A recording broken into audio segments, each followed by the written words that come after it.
Hi, I'm James Shillinglaw, and I'm here at the Skift Global Forum here in New York City. It's the 10th annual Skift Global Forum, and I'm here with the founder, Rafat Ali, who is the CEO and founder of Skift. And if you don't know Skift by now, I knew it at the beginning. I was at the very first forum. I can't say I was at every forum. I should do that. But we're going to talk to Rafat about this forum and also the growth of Skift. And there's been a lot going on in the business. And this is Insider Travel Report.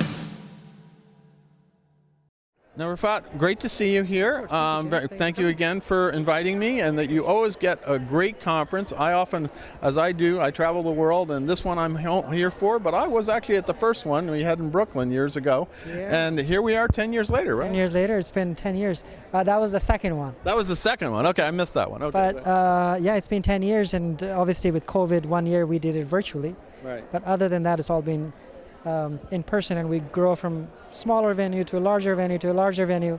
And here we are at the Javits Center in this rate. Although North Javits, which I like better than the Javits Center. I absolutely like it. The North. I didn't know this existed. I've done, as you know, I've done a lot of shows here with the former New York Times travel show here. But here we are. This is a very nice facility. It's a different facilities. But let's talk a little bit about. You always get such an incredible list of speakers, and here this is no exception. You've had the heads of Expedia, of Booking.com. Hilton, Hyatt. I mean, boy, it's amazing. Yeah? Uber CEO, Airbnb CEO. Yeah, great speakers. I got my buddy David Nealman from Breeze now. I mean, there's a lot of great speakers here. And who attends this? I mean, this isn't quite my crowd. I'm more on the supplier side, and I do that. People. I know, it's 1,000. Only 1,000 people. It's pretty good. Yeah. So it's from all across the travel industry. I would say a lot of strategic folks across hotels, destinations, tech companies. Tech happens to be sort of our focus overall. And so people from all around the world, like 40-some nations are here. I know. I saw a lot of people from all over. You have speakers from all over the world. It really is very impressive, this whole thing. And it's just, it's strange because I do conferences all the time, as you know, and you probably do too. But this is really a great conference. And obviously, we're going out to a lot of travel advisors, about 126,000 now, and then we go to a lot of suppliers. And what would you tell them about the value of this conference?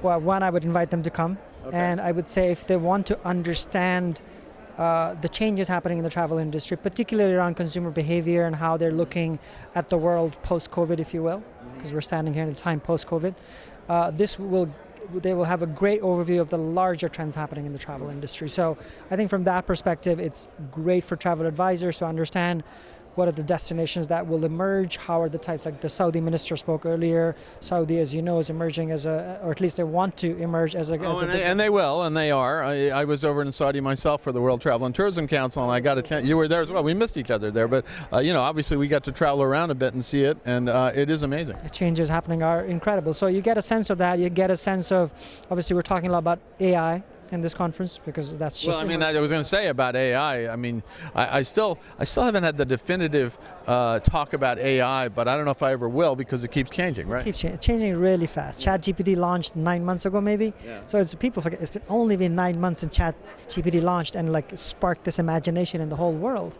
So I think it's still very, very early, but a lot of travel brands are trying to figure out how to use it. So a lot of conversations you're hearing on stage and in the hallways is about that as well. Yeah, so far I'm still here, so I guess I can still write a bit without, nobody's taking my job away from me. No, I think that won't happen. us journalists who create original analysis stories, reporting like you're doing, I think we'll be fine.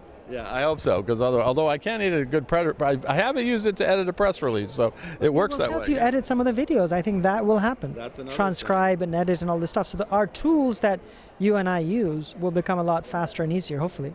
Now, AI is a big topic here. We've already had several different, in fact, I just left a session and he was right in the middle of talking about AI, but we're talking about that, and then you get it, you hear from some of the big CEOs that we heard from, as I said, Mark Hopsalian of Hyatt, and Chris, who you had on stage from Hilton. It really is impressive. Yeah, and it's interesting because I asked the Hilton CEO is the conversation now at the board level at these big public companies, and he said yes. We're talking about, for AI, not just from all the ChatGPT type tools, but how are they using data to understand consumer behavior. A lot of companies in travel are trying to figure out how to use it for customer service, so that the first point of contact with the customer is through a chatbot, so the humans only come in when they're really needed. So I think the low-hanging fruit is such a great use case in travel, because customer service, as you know, during COVID was such a horrendous affair for everybody. Not good, because we all were trying to make changes everywhere. Or whatever. So I think from that perspective, it's really good for the travel industry. So I think that will be one of the biggest discussions here. Now, let's talk a little bit about Skift itself and how has it evolved. I mean, you started as a newsletter, very great newsletter, looking at really fascinating topics. You got my buddy Dennis Schall, who's like Mr. Online Travel Expert, although I know, employee number one, although he and I could write, he's already written the definitive history of online, but I know a little bit about that myself. I was there at the beginning too. But how has Skift evolved over the years, in 10 years? Very good. I mean, now we are a team of, as of this morning, 88 people. Yeah, you just announced an acquisition, right? Just announced an acquisition of this company called 2031, which is a tourism consultancy. So 8 new people joined the Skift team.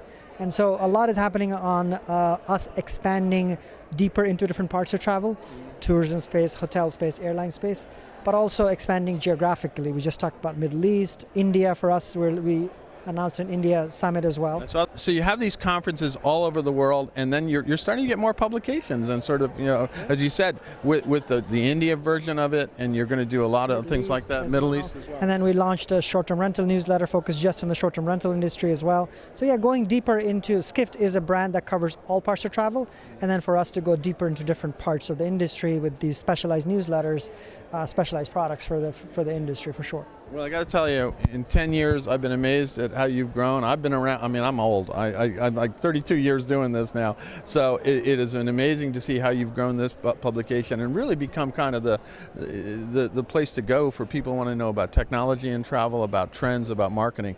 So congratulations on that. Congratulations on this conference, because I was amazed when the times I've gone every time, and I see a lot. Now I'm starting to see people I know here, which is interesting. And interesting. So many destination folks are here this year that I was quite surprised by to see so many people. You're having some speak. You have Visit Britain on there, and you have a lot of different ones, which is great. We also launched Skift Meetings Forum, so we're now going into the meetings sector as well. So we have a site conference on Skift Meetings Forum, which is happening today as well. And then you have some of the sort of sidelights. I mean, I got invited to a breakfast and things like that were extra things. Yeah. So it really is a great program. It's one that I think, if you're a great travel advisor who really wants to find out about what's going on in technology and marketing trends, this might be the place to go, right? Yes, definitely. I would humbly invite all of your readers to come and see it for themselves. Anything else you want to tell our viewers? Because we do go out to all these travel advisors all around. You in fact, you told me you saw one of my interviews, and the guy is going to be on stage later. Right? I did my prep with Greg O'Hara. Greg O'Hara, who's going to be here tomorrow. Yeah. All I'll say is that the travel advisors are in a great position, even though there's a lot of talk about AI disrupting travel. To use these tools to become even more useful to the travel industry, to the travelers. And the theme of this conference is connection in an age of AI. And the key word is connection. Right. So the human-to-human connection part, which is what travel advisors excel in for generations at this point, is where what's needed more and more. And I think from that perspective, if anything, they should be optimistic about the future. Absolutely. That's a great way to end. Rafat, thank you again for inviting me. Look forward to maybe coming next year. We'll see. And really, we're going to get another day and a half of the conference, so we've got still a lot of great speakers left. And I'm looking forward to that. Again, thank you so much. Appreciate it. Thank you, James. I'm James Shillinglaw, and this is Insider Travel Report.